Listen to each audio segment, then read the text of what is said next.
एक गांव में एक गरीब मछुआरा रहता था। उसका नाम रघु था। वह रोज सुबह समुद्र किनारे जाता, जाल डालता और जो भी मछलियां मिलती उन्हें बेचकर अपना और अपने परिवार का पेट पालता। लेकिन कई दिनों से उसकी किस्मत खराब चल रही थी। जाल खाली ही निकलता। एक दिन निराश होकर उसने भगवान से प्रार्थना की, हे भगवान, अब आप ही मेरी कोई मदद करो, वरना मैं और मेरे बच्चे भूखे मर जाएंगे। तभी रघु ने देखा कि उसका बेटा दूर से बहुत तेजी से दौड़ता हुआ उसकी तरफ आ रहा है। ये देखकर रघु का दिल जोर जोर से धड़कने लगा। पिताजी, पिताजी, जल्दी घर चलो, मम्मी रो रही है, जल्दी घर चलो, वो आपको बुला रही है पिताजी। हे भगवान, क्या हुआ उसे? चलो जल्दी घर चलते हैं। रघु अपने बेटे मोहन का हाथ कसकर पकड़े हुए तेज कदमों से घर की ओर बढ़ रहा था। उसके चेहरे पर चिंता साफ झलक रही थी।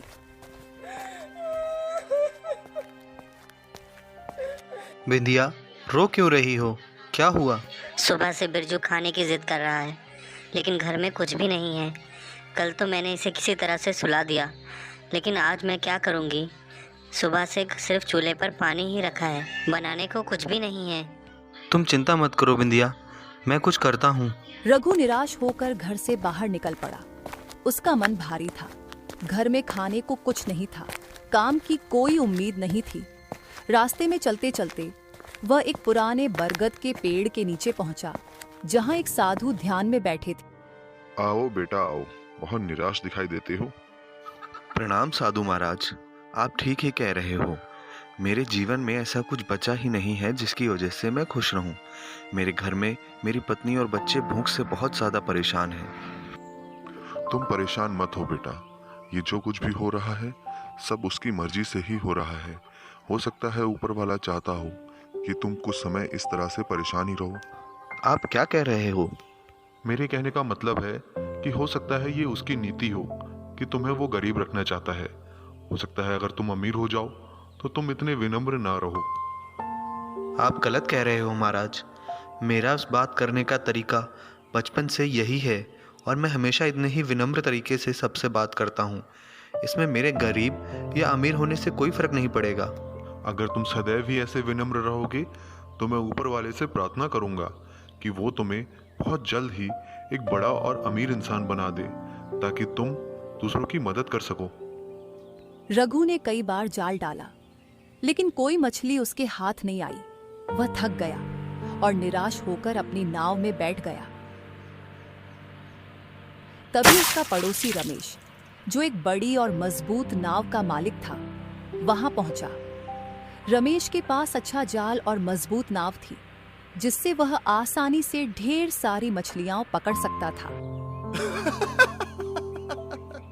क्या बात है रघु, देखो आज मुझे कितनी सारी मछलियां मिली हैं, लेकिन तुम्हें आज एक भी मछली नहीं मिली। इस तरह से तुम अपने परिवार का गुजारा कैसे करोगे?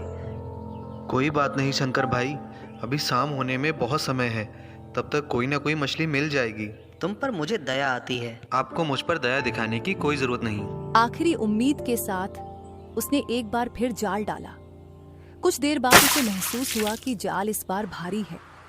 उसकी आंखों में उम्मीद की चमक लौट आई। हवा तेज हो गई और समुद्र का पानी रोशनी से जगमगाने लगा।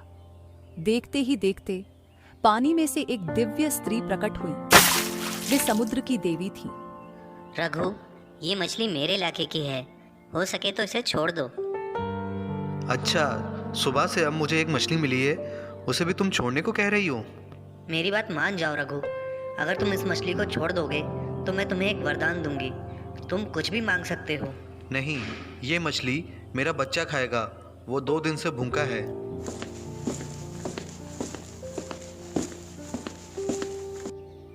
देखो बिंदिया, आज मेरे जाल में एक मछली फंसी है। आज रात हम लोगों को भूखा नहीं सोना पड़ेगा। तुम इस मछली को बना सकती हो। हमारा बच्चा खाना मांगते मांगते भूखा ही सो गया। अब जब मैं ये मछली बना लूंगी तब उसे जगा दूंगी। अरे मैं तुम्हें बताना भूल गया, एक जलपरी आई थी जो मुझसे ये मछली मांग रही थी और बदले में मुझे वरदान देती। अरे रघु, ये तुमने क्या किया? इतना सुनहरा मौका खो दिया। जाओ और उससे अमीर होने का वरदान मांग लो। मैं उस जलपरी से एक ऐसा वरदान मांगूंगा जिससे मुझे और मेरे बच्चों को कभी भूखा न सोना पड़े और मैं बहुत अमीर हो जाऊं। कहाँ हो तुम जल की देवी? मेरे सामने आओ। ये लो अपनी मछली और मुझे वरदान दो। बाहर आओ जल की देवी। तुम्हारा धन्यवाद रघु। मांगो, क्या मांगोगे? हे जल की देवी, मैं चाहता हूँ कि मेरे जाल में हमेशा इतनी मछलियाँ फंसें जिन्हें बेचकर मैं बहुत धनी व्यक्ति बन जाऊँ। मुझे वरदान दो। तथास्तु रघु, आज से मेरा वरदान तुम्हारे साथ है। देखता हूँ उन देवी का वरदान सच में शक्तिशाली है।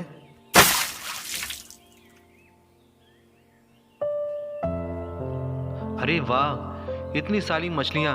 इन्हें बेचकर तो मैं बहुत सारा पैसा कमाऊंगा। ये देखो बिंदिया, आज मेरे जाल में कितनी सारी मछली फंसी हैं। ये सब उस जलपरी की वजह से हुआ है। हमें उन जलपरी का धन्यवाद करना चाहिए। तुम ठीक कह रही हो बिंदिया, मैं तो उस जलपरी का सदैव आभारी रहूंगा। हे ऊपर वाले, तेरा बहुत बहुत धन्यवाद जो उस जलपरी के रूप में हमारी मदद की।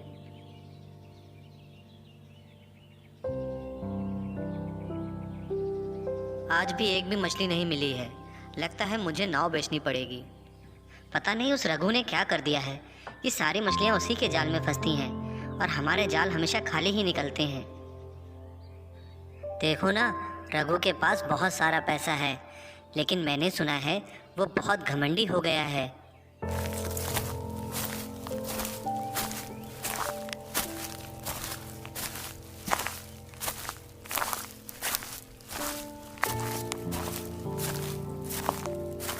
वहीं रुक जाओ बुढ़िया, यहाँ कहाँ घुसी चली आ रही हो? दरवाज़ा खुला है, इसका मतलब ये नहीं कि घर में आ जाओ।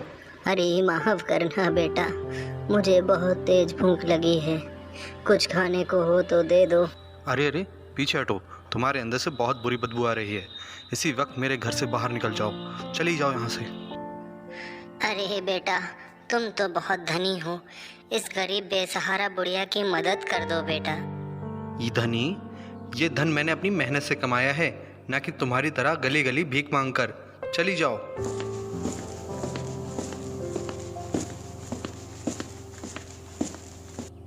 रघु, ये तुमने बिल्कुल अच्छा नहीं किया। तुम्हें उस गरीब बेसहारा की मदद करनी चाहिए और तुमने उसे यहाँ से डांट कर भगा दिया। तुम बदल गए हो। इस बिंदिया को समझ में क्यों नहीं आता? ये दौलत मैंने मेहनत से कमाई है। ये मुझे कोई खैरात में मिली हुई दौलत तो है नहीं जो मैं इसे दूसरों में बांट दूं। अगर बिंदिया मुझे छोड़कर जाना चाहती है तो वो भी जा सकती है। भिक्षाम देहि। रघु, पहचाना मुझे? हाँ महाराज, मैंने आपको पहचान लिया। अब वही है जो मुझे एक बार रास्ते में मिले थे। रघु, मैंने तुमसे कहा था ना, जब भी तुम्हारे पास धन आएगा तो उसके साथ अहंकार भी आएगा। तुम मुझे अभी ठीक से नहीं जानते। देखो मेरा असली रूप, मैं एक जलपरी हूँ और मैंने ही तुमसे कहा था कि तुम्हें जब भी धन प्राप्त होगा तुम्हें अहंकार साथ में आएगा। देखो अपने आप को। आपका बहुत बहुत धन्यवाद साधु महाराज, आज आपने मेरी आंखें खोल दी। अगर भगवान ने मुझे इस लायक बनाया है कि मैं गरीबों की मदद कर सकूं तो ज़रूर करूंगा। अगर तुम गरीबों की मदद करोगे तो मेरा आशीर्वाद सदैव तुम पे बना रहेगा बेटा।